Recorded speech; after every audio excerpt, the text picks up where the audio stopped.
আসসালামু আলাইকুম। আমার শশা গাছের বয়স আজকে 44 দিন বাস। শশা গাছ মাচায় উঠে গেছে। এখন কি পরিমাণ করে আসছে, আল্লাহর রহমতে সব সুস্থ আছে। গাছের গোড়া থেকে নিচে আগা পর্যন্ত, নিচের পাতাগুলো এখনো পড়ে নাই। দেখুন, নিচের পাতাটা আপনাকে দেখায়, নিচের পাতা এখনো সুস্থ। তারপরে ফল সেটিং হচ্ছে, মাঝে মাঝে ফল সেটিং হচ্ছে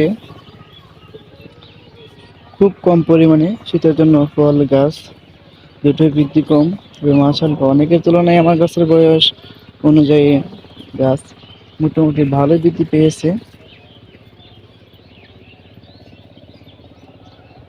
আমার শসার প্রজেক্ট দেখেন। আসলে অনেকে কমেন্ট করেন যে গাছ বৃদ্ধি করার জন্য কি করতে হবে। আমি বলি, গাছ বৃদ্ধি করতে হলে অবশ্যই আপনাদের গাছে প্রথমে ছত্রাকনাশক, কীটনাশক এগুলো স্প্রে করবেন। তারপরে আপনারা পিজিআর এবং ভিটামিন, জিঙ্ক, বোরন এবং সালফার এগুলো স্প্রে করে দেবেন। তাহলে আশা করি আপনার কাছে সুন্দর একটা গ্রোথ আসবে এবং তাড়াতাড়ি বৃদ্ধি পাবে। আশা করি আর কোনো সমস্যা হবে না। অবশ্যই গাছে ভিটামিন দেওয়ার আগে 3 দিন আগে কিরার বিষটা স্প্রে করে দিবেন। কীটনাশকটা স্প্রে করলে অবশ্যই আপনাদের গাছ সুস্থ এবং সুন্দর থাকবে।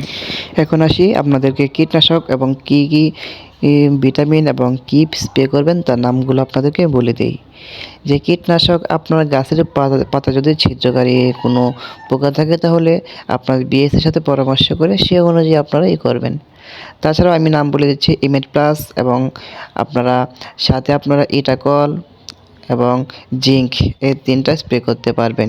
জিঙ্ক, ইটাকল একসাথে স্প্রে করবেন এবং ইমেট প্লাস এবং অন্য একটা কার্বন ডাজিম ছত্রাকনাশক একসাথে স্প্রে করবেন। তারপরে আপনারা তৃতীয় স্প্রে করবেন শতপল এবং ইস্ট জৈব।